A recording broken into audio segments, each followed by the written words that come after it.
Bonsoir à tous. Je voudrais vous parler d'un sujet quand même extrêmement préoccupant.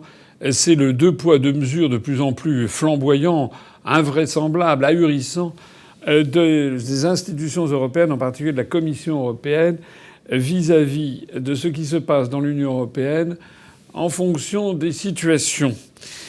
Si l'on a bien compris ce qui s'est passé, la Commission européenne et tous les européistes hurlent depuis des mois contre la Pologne, puisque la Pologne n'assurerait pas l'indépendance de sa justice. Il y a eu des réformes en Pologne, notamment de la Cour constitutionnelle, et il a été reproché au gouvernement polonais, du PiS, du parti au pouvoir, il lui a été reproché que les membres, les juges de cette institution seraient nommés par l'exécutif. Alors on a entendu des cris d'orfraie sur le fait qu'il y avait confusion entre l'exécutif et le législatif, contrairement à des principes aussi anciens que ceux fixés par Montesquieu en France avec la séparation des pouvoirs. Je suis assez d'accord sur le fait que ceci n'est pas bien et que les juges, notamment de la Cour constitutionnelle d'un pays, devraient être élus sans doute par les représentants du peuple, voire par le peuple lui-même, pour être un véritable contre-pouvoir à l'exécutif. Ça, je suis d'accord. Mais enfin, de quoi parlons-nous ? À la Cour suprême des États-Unis d'Amérique, comment sont nommés les juges ? Les juges sont nommés par le président des États-Unis d'Amérique. Alors évidemment, il y a quand même le contrôle du Congrès, mais c'est quand même le président des États-Unis qui les nomme. Et en France, les membres du Conseil constitutionnel, ils sont nommés soit par le président de l'Assemblée nationale, intuitu personné, comme on dit, c'est-à-dire lui-même, sans qu'il y ait un droit de vote de qui que ce soit par le président du Sénat, soit par le président de la République. C'est-à-dire que les membres du Conseil constitutionnel en France sont nommés de façon absolument discrétionnaire par 3 personnes, sans qu'il y ait de vote, sans que personne ne puisse y dire un mot.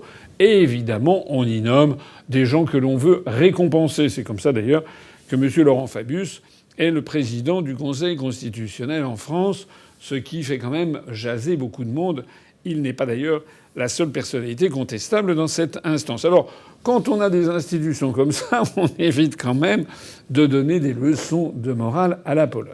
Mais enfin, si je vous raconte tout ça, c'est pas pour cette affaire de Conseil constitutionnel polonais, c'est surtout pour montrer l'incroyable deux poids deux mesures dans les indignations des européistes et dans les oukases venant de la Commission européenne.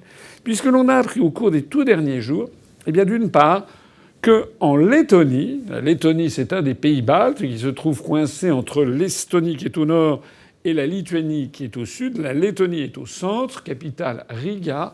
Eh bien, dans ce charmant pays, membre de l'Union européenne, donc qui a rejoint l'Union européenne en 2005, eh bien, il a été tout simplement décidé par le gouvernement que les parlementaires non vaccinés n'auraient plus le droit de vote au Parlement. Et accessoirement qu'ils n'auraient pas non plus leur salaire. Moi, les bras m'en tombent. Normalement, dans une démocratie, les parlementaires, c'est sacré. C'est absolument sacré. Ils sont dépositaires de la souveraineté nationale. Et le gouvernement se permet d'interdire des députés de leur droit de vote au motif qu'ils ne se sont pas fait vacciner, alors que je rappelle qu'en Lettonie, comme partout ailleurs dans le monde, les vaccins n'en sont encore, le fameux vaccin Pfizer contre la Covid-19 n'en est encore qu'à un stade expérimental. Et je rappelle que toutes les conventions internationales précisent bien que la vaccination est une décision individuelle, que vous n'avez pas normalement, on ne peut pas vous forcer à faire une injection dans votre corps, à votre corps défendant, a fortiori et surtout pour des vaccins qui ne sont pas encore, dont l'agrément n'est pas définitif.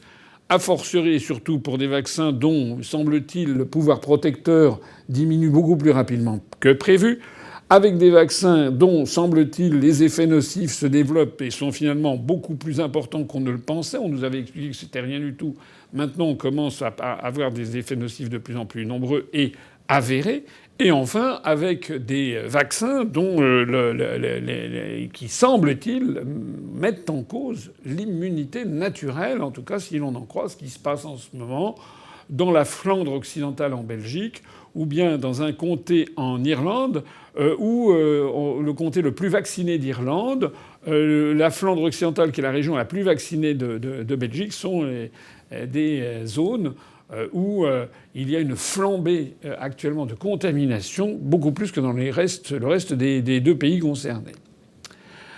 Bref, de toute façon, cette décision du gouvernement de Riga est absolument scandaleuse. Et il n'est pas admissible qu'au nom des prétendues valeurs européennes, personne ne réagisse à cette décision du gouvernement de Riga. Et puis il y a encore autre chose.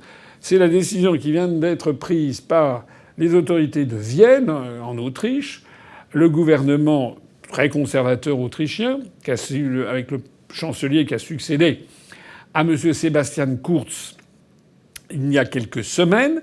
Ce gouvernement a décidé de réintroduire un confinement, mais le confinement étant réservé aux seules personnes non vaccinées.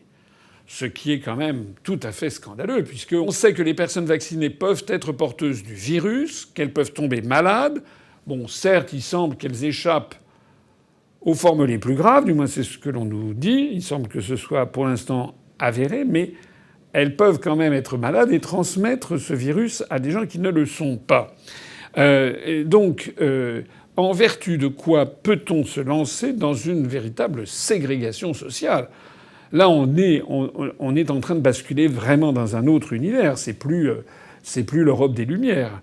Là, on est maintenant en train de réinstaurer, je sais pas moi, des léproseries bientôt, où on met dans un coin les personnes qui ne sont pas vaccinées. Encore une fois, c'est extraordinairement choquant, puisque ce vaccin fonctionne finalement relativement mal, puisque surtout il est avéré que la maladie est quand même une maladie très peu létale, sauf pour les personnes à risque, mais que l'on vaccine les personnes à risque, notamment celles qui ont des comorbidités ou celles qui ont plus de 65 ou 70 ans, c'est une chose. Que l'on force toute la population à être vaccinée avec ces thérapies, c'est quand même tout à fait autre chose. Et c'en est encore une troisième, que de forcer une population entière à se faire vacciner sous peine de mort sociale. Parce que alors, les informations qui viennent de Vienne en Autriche nous indiquent que, semble-t-il, les personnes qui ne seront pas vaccinées doivent rester confinées chez elles et elles ne pourront sortir que pour aller acheter des courses alimentaires. Elles ne pourront même pas aller acheter leurs cadeaux de Noël. On va bientôt réintroduire ce qui existait au Moyen-Âge, c'est-à-dire d'une part les léproseries, d'autre part les crécelles. Vous savez, c'était lorsqu'il y avait un lépreux qui sortait dans la rue, il avait un instrument qu'on appelait une crécelle, comme ça, qui l'agitait et qui annonçait « Attention, il y a un lépreux », donc tout le monde s'en allait, s'enfuyait. Sauf que la différence, c'est que la lèpre, comme la peste, étaient des maladies extraordinairement mortelles et dramatiques et que l'on ne savait pas soigner, alors que la Covid-19, eh bien, les résultats sont quand même si au niveau planétaire, ça fait quand même beaucoup de morts, on s'est rendu compte, on vient d'avoir des statistiques qui sont sorties en France, qu'en 2020, eh bien, les malades de la Covid hospitalisés représentaient 2% des malades. Donc ça reste quand même quelque chose d'assez marginal. Voilà ce que je voulais vous dire. L'Union européenne file un très mauvais coton. L'Occident file un très mauvais coton. Nous ne pouvons pas accepter en France de réintroduire ou d'introduire quelque chose d'ailleurs qui, à part sous l'occupation avec le statut des Juifs de Pétain, à part ça, je ne vois pas d'exemple en France où l'on ait créé une espèce d'apartheid social, de ségrégation sociale comme ce qui existe en Autriche et dont on peut craindre malheureusement que ça pourrait bientôt venir en France. Alors monsieur le maire, Bruno Le Maire, a dit qu'il fallait absolument tout faire pour éviter ça. Donc déjà, quand un membre du gouvernement dit il faut absolument tout faire pour qu'on n'ait pas ça, c'est qu'il y a anguille sous roche et que ça signifie que probablement dans 3 mois on va nous sortir la mesure en question. Et puis j'ai vu que lors de l'un des débats de la primaire de LR, qui d'ailleurs au passage intéresse finalement pas beaucoup les Français, eh bien on a vu débattre et on a vu que Madame Valérie Pécresse et Monsieur Xavier Bertrand, eh bien se sont fait les chantres de cette disposition de ségrégation sociale où l'on mettrait les personnes non vaccinées seraient cantonnées chez elles et ne pourraient sortir dehors que pour aller acheter une tranche de jambon et une baguette de pain et ensuite retour à la maison avec interdiction d'aller ailleurs et notamment d'aller dans des cafés, dans des restaurants ou tout simplement d'aller acheter des cadeaux pour les enfants à Noël. C'est absolument insupportable. Et je le dis comme je le pense, la France est en ce moment engagée dans une évolution qui est extraordinairement inquiétante. Faites tous très attention à ce qui se passe. Mobilisez-vous. Et j'en profite ici pour dire, puisque je suis, comme vous le voyez bien, interdit encore et encore et encore des grands médias, eh bien, je vous invite à faire connaître au maximum mes analyses, mes propositions, les propositions de l'UPR. Développez autour de vous la connaissance de notre mouvement politique. Cliquez j'aime sur cette vidéo, cliquez abonnez-vous à cette chaîne UPR TV et faites abonner tout autour de vous. Vive la République et vive la France.